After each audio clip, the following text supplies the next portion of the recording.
লা ইলাহা ইল্লাল্লাহু ওয়াহদাহু লা শারীকা লাহু লাহুল মুলকু ওয়া লাহুল হামদু ওয়া হুয়া আলা কুল্লি শাইইন কাদির।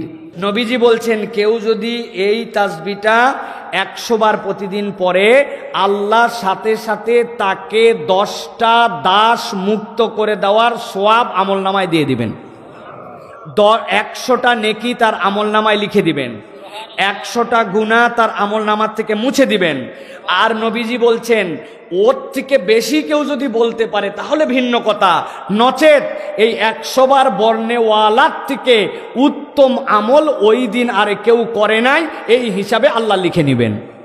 সাথে সাথে কেউ যদি লা ইলাহা ইল্লাল্লাহু ওয়াহদাহু লা শারীকা লাহু লাহুল মুলকু ওয়া লাহুল হামদু ওয়া হুয়া আলা কুল্লি শাইইন কাদির এইটা পড়ে, ওই দিনে শয়তান তার আর কোনো ক্ষতি করতে পারবে না। আল্লাহ শয়তান থেকে তার জন্য এটা রক্ষার কবচ বানায় দিবেন।